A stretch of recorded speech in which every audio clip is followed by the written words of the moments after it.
नमस्कार dear lovely students, I hope you all are well at home. बेटा आज हम हमारा न्यू चैप्टर है पार्ट विचार वो पढ़ेंगे। इससे पहले हमने हमारा चैप्टर पढ़ा था शब्द और पद। आई होप आप सभी को अच्छे से समझ आ गया होगा। आज हम वाक्य विचार पढ़ रहे हैं। वाक्य है ना, वाक्य क्या है? वाक्य भाषा की महत्वपूर्ण इकाई है ना। वाक्य जो है वो जो हम भाषा बोल रहे हैं, है ना, जो मैं बोल रही हूँ मेरी भाषा है, इसमें जो वाक्य बन रहे हैं, है ना, ये इसकी महत्वपूर्ण इकाई है। और वाक्य कैसे बनते हैं, है ना? देखो, वर्णों के मेल से तो शब्द बनते हैं और शब्दों के मेल से वाक्य बनते हैं, है ना। पहले छोटे छोटे शब्द बनेंगे, शब्दों से ही बड़े बड़े वाक्य बनेंगे, है ना। तो बेटा जो वाक्य है उनका मेल भी बिल्कुल सही होना चाहिए। अगर वाक्यों का मेल भी सही नहीं होगा तो वो वाक्य क्या होगा? अस्पष्ट हो जाएगा या अशुद्ध हो जाएगा। देखेंगे हम कुछ वाक्य यहाँ पे, जैसे पौधे खिला फूल में एक। तो क्या ये वाक्य सही है? नहीं है ना। इस जगह क्या होगा?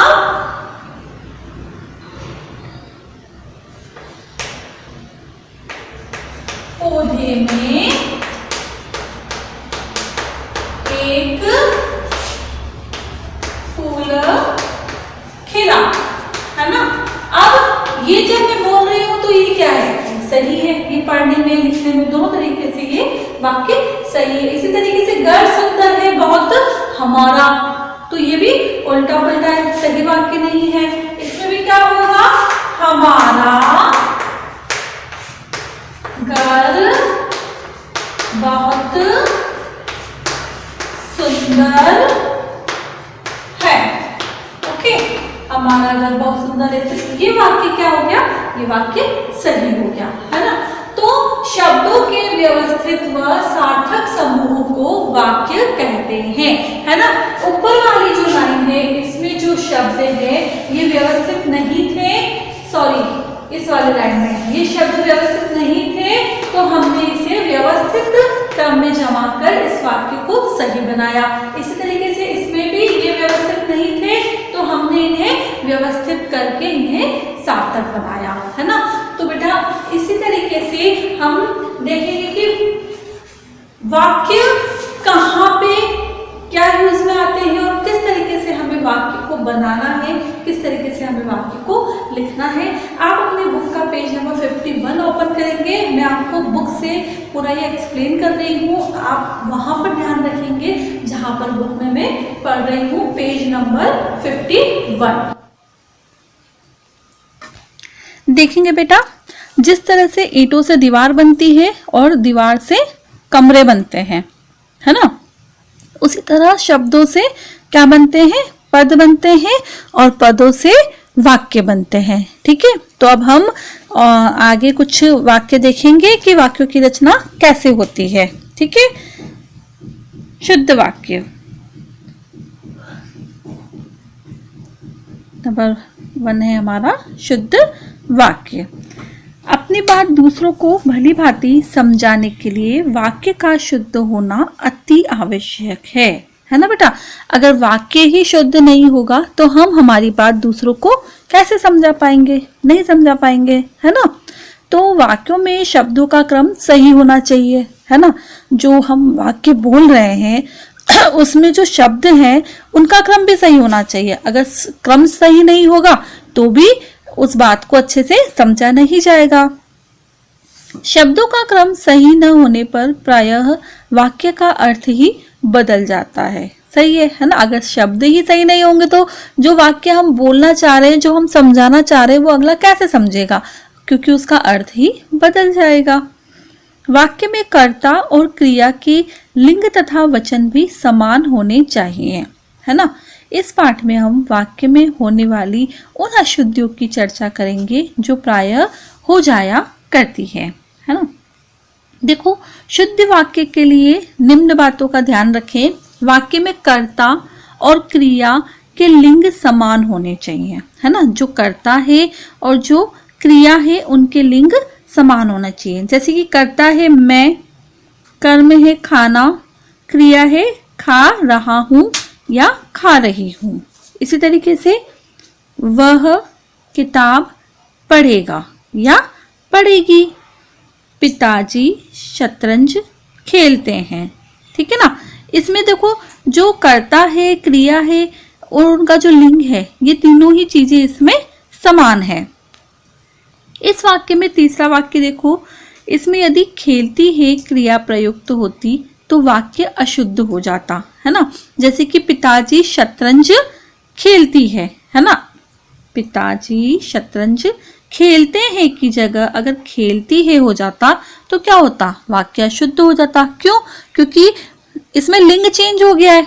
खेलती है अगर हमने कर दिया है तो लिंग चेंज हो गया है। क्यों? क्योंकि पिताजी क्या है, पुल्लिंग है, तो खेलते ही होगा, खेलती में तो स्त्रीलिंग हो गया है ना। इसी प्रकार मैं तथा वह सर्वनाम लड़के के लिए प्रयुक्त है, अतः खा रही हूं तथा पढ़ेगी क्रिया का प्रयोग अशुद्ध माना जाएगा। ठीक है। नेक्स्ट टॉपिक देखेंगे हम। वाक्य में कर्म और क्रिया के लिए के लिंग व वचन भी समान होने चाहिए है ना। लिंग और वचन भी इनके समान होने चाहिए। मैंने खाना खाया, उसने किताब पढ़ी, तुमने कमरे साफ किए है ना। इन वाक्यों में तीसरे वाक्य में कमरे शब्द के लिए साफ किया क्रिया का प्रयोग करने से वाक्य अशुद्ध हो जाएगा। कमरे साफ किया है ना। कमरे मतलब तो बहुत सारे कमरे हैं और किया मतलब तो एक कमरे के लिए ही किया का प्रयोग होगा, तो ये गलत हो जाएगा। अगर हम कहेंगे कि तुमने कमरा साफ किया तो ये सही होगा है ना। लेकिन अगर हम कहेंगे तुमने कमरे साफ किया तो ये अशुद्ध हो जाएगा है ना। अतः इसके लिए क्रिया भी बहुवचन में ही प्रयुक्त होगी। इसी प्रकार खाना तथा किताब कर्मों के लिए क्रमशः खाई तथा पढ़ा क्रिया का प्रयोग करने से वाक्य अशुद्ध हो जाएगा, क्योंकि खाना पुल्लिंग तथा किताब क्या है, स्त्रीलिंग कर्म है। ओके, तो बेटा आप सभी को समझ में आ रहा है। नेक्स्ट टॉपिक है हमारा शुद्ध वाक्य के लिए विशेषण तथा संज्ञा शब्दों में भी लिंग तथा वचन में समानता होनी चाहिए। ठीक है। जैसे कि मेरा कमरा, उसकी घड़ी, उनके कपड़े है ना। इनमें क्या है, सारी चीजें बराबर हैं। अगर मैं कहती मेरे कमरा तो ये गलत हो जाता। उसकी घड़ी, उनके कपड़े है ना। अगर मैं कहती उनका कपड़े तो ये गलत हो जाता, क्योंकि उनका के साथ कपड़े नहीं आएगा, क्योंकि उनका एक जना है तो उनका कपड़ा आएगा। ठीक है ना। पुल्लिंग शब्दों के बाद यदि मैं, से, को, ने तथा का आदि कारक चिन्ह आए तो सर्वनाम, विशेषण तथा संज्ञा शब्दों में भी परिवर्तन हो जाता है। ठीक है ना। जैसे कि हम देखेंगे मेरा कमरा मेरे कमरे में, मेरे कमरे मेरे कमरों में, वह छोटा लड़का उस छोटे लड़के को, वे लड़के उन लड़कों को, मेरा मकान मेरे मकान में, हमारे घर हमारे घरों में।